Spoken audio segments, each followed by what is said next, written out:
هەڵەیەکی استراتیژی زۆر گەورەی کرد ئەمریکا. پۆلتیکۆ دەڵێت یعنی ئەمە باس لەوە دەکات ئێستا بڵاوی کردوێتەوە کە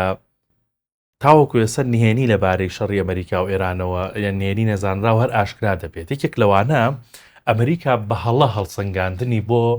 کەوتنی ئێران کرد کە دەستی کرد بەم شەڕە، لەوەی کەوتبووی خۆپشاندان و ناڕەزایەتەکانی ناوخۆی ئێران یارمەتیدەرێکی سەرەکی دەبێت بۆ ڕوخانی ڕژێمی ئێران و لەلایەک تریشەوە کوژرانی ڕابەر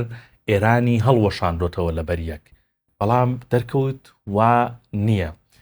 ڕێیتە چێ ئەمە ئەمریکا تووشی ئەم هەڵەیە بوو بێت و ئەگەر تووشی ئەم هەڵەیە بوو بێت بۆچی وڵاتێکی زلهێزی وەکو ئەمریکا ئەم هەڵەیە کرد؟ کاکتوانە بەڵێ تووشی هەڵە بووە، من لە بەرنامەکانی پێشوو شوتومە هەڵەیەکی استراتیژی زۆر گەورەی کرد ئەمریکا. بەڵام معنای ئەوە نییە کە باسی ئەمریکا ئەکەین هەموو ئەمریکا ئەم هەڵەیی کردووە. چونکە تۆ ئەمریکا باش بەشت هەیە، سە تۆ دیموکراتیەکانت هەیە. دیموکراتیەکان دژی ترامپن بە هەموو جۆرێک، ئەسڵەن هەر دەوڵەتی قوریان لە ناو خۆیانە دروست کردووە دژی قەراراتی ترامپ. ئەگەر سیر بکەین بگەڕێنەوە کاتێک کە ترامپ سەرۆکایەتی وەرگرت، لە بەرنامەیە باسم کردووە کە بە سەدەها هەزار کەس کارمەندی سیڤیل ئەمانە پێیانە وترێ مراجعەت البەیانات لە وەزارەتی بەرگری دەریانی کرد. ئەوانەی کە پێشوو سەر بە بڵین دیموکراتیەکان بوون کە ئێرانیان خوێندبێتەوە، ئەمانەی هەمووی دەرکرد. تو جەماعەتی خۆی هێنا. یەکێ لەو کەسانە با بڵین تۆم باراک. تۆم باراک پەیوەندی بە ئەمریکاوە نییە، دایرەکت پەیوەندی بە ترامپەوەیە. یانی بەڵام کاتێک کە ویستی ترامپ هێرش بەرێتە سەر ئێران و وایە زانی بڵین ئەم خۆپێشاندانە و تەسیری مرشد بکوژێتن و لێی بدا بە سەختی و گۆڕانکاری تیاکرێ، ئاوڵە هەڵەیە گەورە بوو کە باسمان کردووە ئێران دەوڵەتی موسساتە بە مرشد گۆڕانکاری ناکرێتن و سوپای پازاران قاتەمە لە ئەنبیا بە تایبەتی دەسەڵاتێکی زۆر گەورەی هەیە لە ئێران. بەڵام بیتە باری حەقیقەت CIA پێی وت ئەمە هەڵی استراتیژیە وا نابێتن، بەس بە قسەی نەکرد. وە نییە بڵێ ئەمریکا نەیزانی وەکە هەڵی استراتیژیە، بەڵێ ترامپ ئەمانەیان کە کرد تەسیری سەرەکی جەناب تەزانی نەتەنیاهۆ قەنەعەتی پێنا چووە پاڵیەوە، ترامپ وەرە مرشدم دۆزیەوە زووکە ئەوە شوۆنەکەی دیارە با بڕۆین با دەست ترامپ کەوتە ئەو هەڵەیەوە بە قسەی ئەوانەی کەی نەکرد. جگە لەوە ئەگەر تۆسەیکەی بگەڕێنەوە بۆ مانگەکانی ڕابردوو لە بەرنامەیە بە جەناب تموت ڕئیسەرکانی دەرکرد، چەند جەنێراڵێکی ڕەش پێستی دەرکرد وەکو عنسریەت کردی وابوو ئەوانەی وەزارەتی بەرگری ئەوانەی ئەرکان بەرگری. ئەنجا تەکە کارلیستۆنە و بڵین ڕۆژنامە نووسەوەی کە سوحوفیە ئینەکە لە یەکێ لە سیناتۆرەکان لە مقابلەیە کابینیم لێی پرسی دەربارەی ئێران بزانێ معلوماتی شێوت یازانی نفوسی ئێران چەندێکە، وتی لای من گرنگ نییە، تۆ چۆنە بە هێرشەوەیتە سەر وڵاتێ جوغرافیای نەزانی نفوسی چەندێکە، چەند قەومیتیایە، کوردە، عارەبە، ئازەرە، جووە، مەسیحە،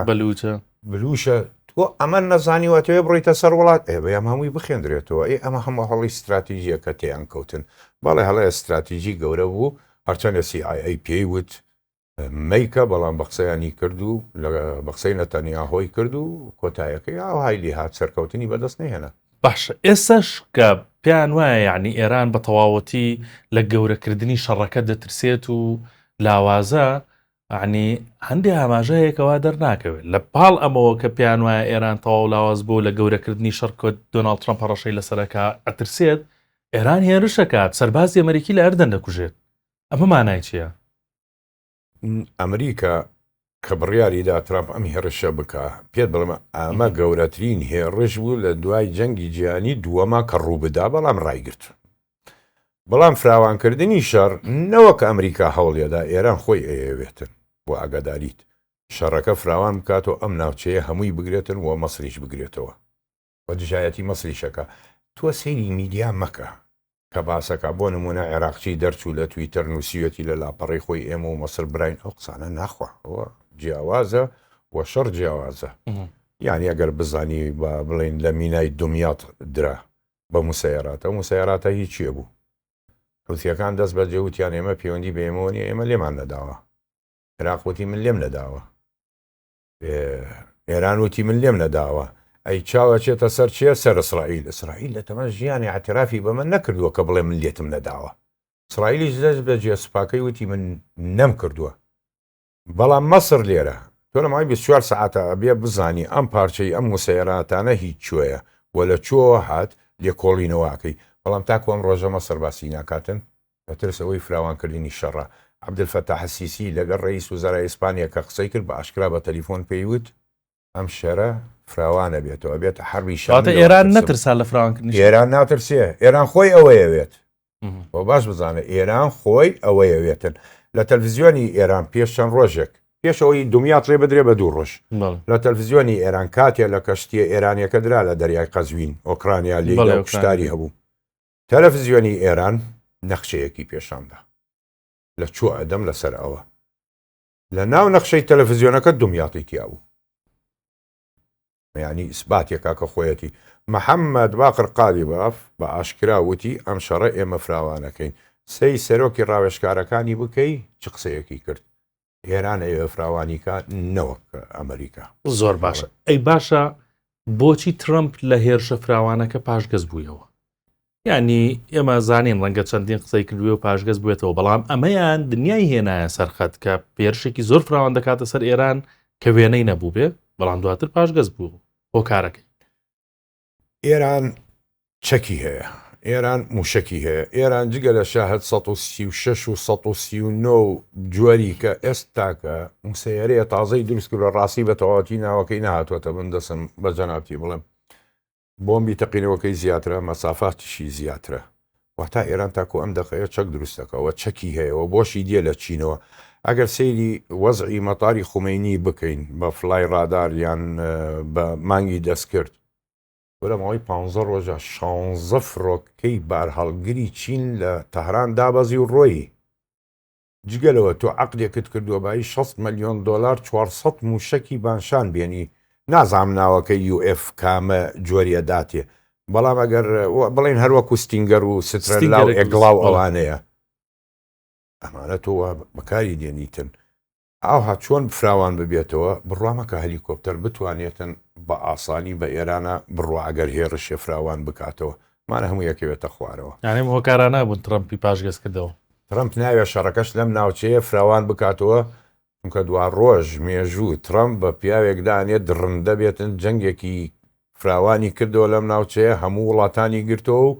هەروەکو هتلەر باسیەکەن بۆ نمونەکە بە جەنابەت بڵێم باش ئەبێ بکشێتەوە. ئێستا بابەتێکی تری گرنگ کە ئێران تانکێکی زۆری لە عەبادان کۆ کردوێتەوە بۆچی ئەم تانکانە ینی ئایا شەڕبەم تانکانەکرێ لەوێ دایناون و کۆیکردنەوە بەتەمای چییە؟ ئەو تانکانەی کە هێناوێتی ئێران لە جۆری T-72 و باتۆنیش کە لەوێرانەدانرا باتۆن تانکێکی ئەمریکی کۆنە و T-72 تانکێکی رووسیە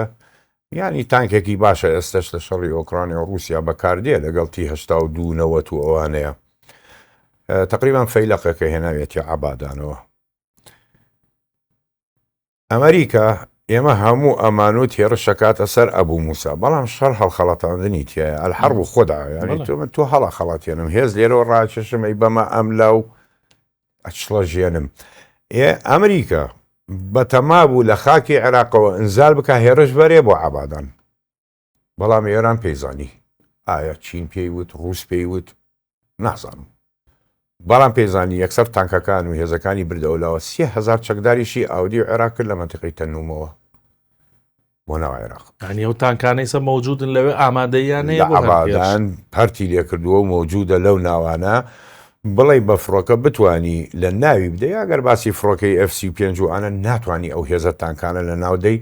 ئەگەر ئەیدا سەندەربۆڵت یان ئەباچی و کۆبرا بەکاربێنیتەوە هەلیکۆپتەرانە لەگەڵ فڕۆکەی ئەیدا سەندەربۆڵت وڵا حەزەکەم باسیەوە بکەیت بە ئەپاچیە توانێت بە تانکانە هەمووی لە ناودات بەڵام ئایا ئێران بۆ داوای ئێگڵا و سترێلا و کۆنەکانی ستینگەر و بڵێن چینیەکەی داوا کردووە ئەتوانێت چارەسەری ئەو هەلیکۆپتەرانە بکە وەکو عێراق نییە